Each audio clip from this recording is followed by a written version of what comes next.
There was so much sound in the environment, I just hate it. I want to go home. Isn't this sometimes what your child says, or at least implies by their facial expressions? That is sensory overload. And how best to manage sensory overload in a child in any situation, whether at home, at school, in general social situations, teaching them self-regulation.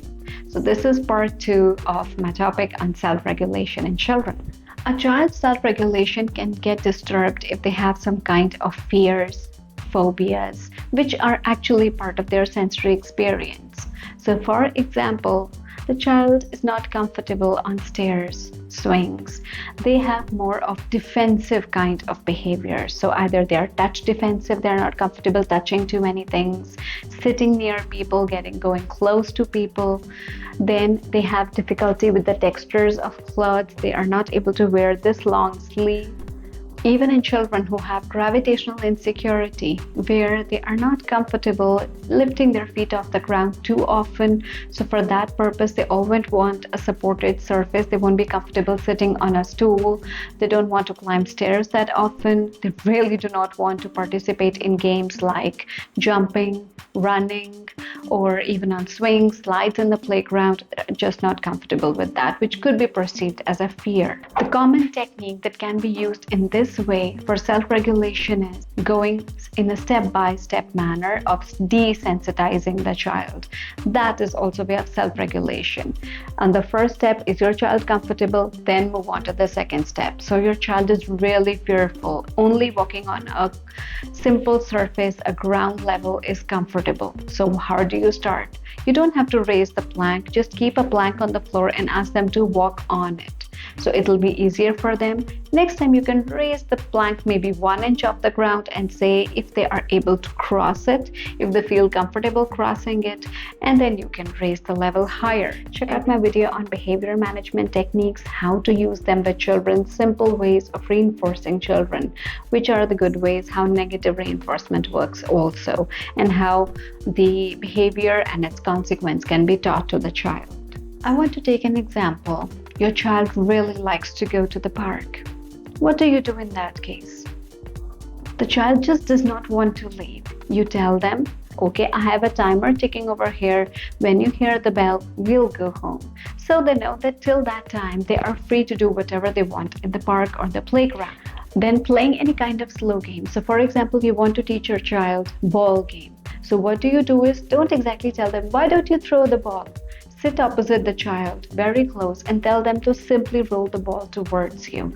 And then you roll it back towards them. After that, you can say, okay, let's spread your legs and why don't you try kicking the ball? Or maybe they sit on a very secure surface like a chair or a bed. And then you say, why don't you try kicking the ball where they have a very steady support to hold on to? Next, you can try the same thing in standing position where the child tries to either kick the ball. Maybe kicking won't be that comfortable, so they can try to simply throw the ball like this rather than overhead, because that challenges their vestibular system even more. You can give them alternatives to develop their comfort, like scooter board, where they can just move very close to the ground but the movement is present. So for example, you want to teach your child jumping. So what do? Teach them simple stepping down, up and down, and then tell them, why don't you try to just jump on the spot, 1 leg, 2 leg, 1 leg, 2 leg, and will you try holding my hand and trying to do it with both the legs? Then they try to do that, and then you say, okay, let's just hold 1 leg and then do it, and finally without any help. Another way of doing the same activity is you try to draw a hoop in front and tell them, why don't you step here and then step back. Moving forward is way easier than moving back, especially when the child is not able to look behind. So first they're allowed to turn and go back, but later on you can tell them, okay, why don't you try to move back like this? You can hold my hand if you're not comfortable. At the end of the video, I want to emphasize, allow your child self-regulation. You'd say, you just told us so much about self-regulation. No, that is not self-regulation. Self-regulation is when your child will not need your help to regulate themselves, so they can calm themselves down when they are crying. Allow your child to calm themselves, to stop crying on their own. or if they're having a tantrum or a meltdown, so that they can control it and they don't really need your intervention. That is the time when our child would have learned self-regulation.